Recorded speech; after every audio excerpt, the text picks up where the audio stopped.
এ কদম দেখিস না পাঁচ ফালে কত পানি, কলুম যে ফাঁসি জালটা নিয়ে আয় এতে বসাই। ফাঁসি জাল আমি পোষা হালামু, তাও তোর কথা মতে ফাঁসি জাল বসামু না। ফাঁসি জাল বসাই আমি আর তোরা খাস মাছ দিয়া ভাত। এ কই মুই হেলাই খাইছং তখন ভাগ দিলুম। হারামজাদা, তরকারি দিবার চায়া দুইটা পুঁটি মাছ দিছে, ওই ঘন্টার মাছ না খাইলাম। এ হইছে দিছং যে তাই ভালা। এ কদম কয়দিন থাই তোর ফাঁসি জাল কুতি বসাইছ রে, বিছরিয়ে পাং না। তোর জ্বালায় আমি পলায়া পলায়া কোনে কোনে ফাঁসি জাল বসাই, মাঝে মাঝে আমি তুই বিছরাই পাই না। হারামজাদা, তুই আমার কম লস করছাস। ফাঁসি জালের পয়সায় এবার তোর উঠান হারি নাই। ই মুই হে একদিন নিছং, বাকি কয়দিনের মাছগুলো কি করলো? ওই খাচ্চর, তোর জ্বালায় আমি এমন জায়গায় ফাঁসি জাল বসাই ব্যাং আর হাত ছাড়া কিছুই পড়ে না। ওই দিন এক জায়গায় বসাইছি ৭২টা ব্যাং উঠছে আর একটা হাফ। মন কয় রাসেল ভাইবারে উঠলো নাকি। তারপরে কেমনে সাফ করলো? খাইকিরে ভাই, ওই কথা আর কইস না। জাল হুমুস্তা ফালাইয়া দিয়ে আইছি নদীতে। হায় রে লস রে, অতি চালাকের গলায় দড়ি। বাইরে হায় রে পানি হইছে চতুর্মুড়া। হয় রে, এই মাতাউরির বগলের মানুষগুলোর কি যে দুর্দশা। মেকআপ করা সেরি গুন্ডার নাগাল। কে মেকআপ করা চেংড়ির সাথে মাতাউরির মানুষের সাথে কি সম্পর্ক? কবিয়া কইছে মেকআপ করা নারী আর মাতাউরির আশপাশের ঘর বাড়ি দুইটারে জন্য পানিয়ে বিপজ্জনক। বাহ, চমৎকার একটা কথা কইছিস রে, মনে কয় চুমে খাং। তুই হলি আমার শরম করে। ও তোর নেত্রা গালত কাই চুমে খায়।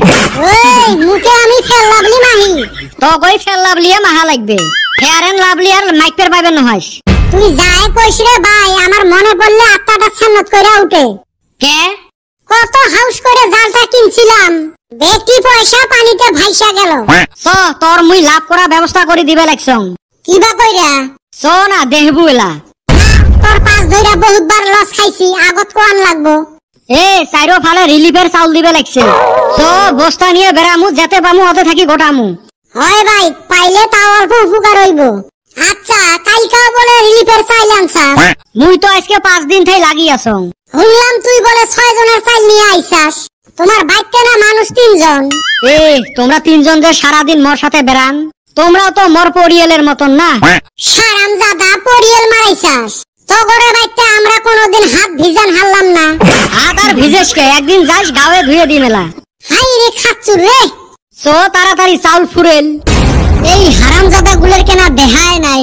ভাবছিলুম অল্প নাও চলাইবার জামু, কুতি যে যায়া আড্ডা মারবে লাগছে।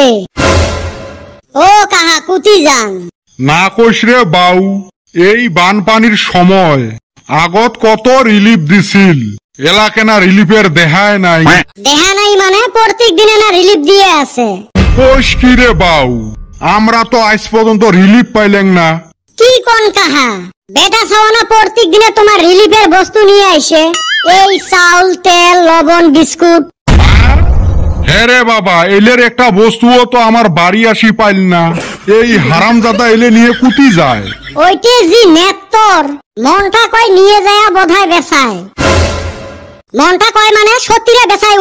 মুই এলাই বাজার থাকি খবর নিয়ে আসলুম। এই হারামজাদাটা তো কম বান্দর হয় নাই। ও কাহা, মোক কিন্তু বিশের লাগবে। তোর ফির কিসের বিশ্বের রে বাউ? তোমার বেটা তোমার রিলিফের বস্তু নিয়ে যায় বেচায় বেচাও, ওতে কোনো আমার আপত্তি নাই। কিন্তু এই হারামজাদা আমার নামের বস্তু নিয়ে যায় কেনে বেচাইল? তোমার বস্তু ফির অঠাই কেনে যায়া অ্যাক্টিং করি কয় মোর বলে ঠ্যাং ডেংরা হইছে। মুই তো এইফালে খবরে পাং না, মোর বস্তু নিয়ে আসি বেচায়। এটের জ্বালায় মুই গাঁয়ের মধ্যে মুখ দেখাইবে রে পাং না। র আজকে আসুক খালি বাড়িত, এটের চরম বিচার হবে। তোমার কত বিচার দেখিলেন না, এইবার রিলিফের চাউল নিয়ে গন্ডগোল করছে, এটের মুই ঠ্যাঙের গাটা ভাঙাইম।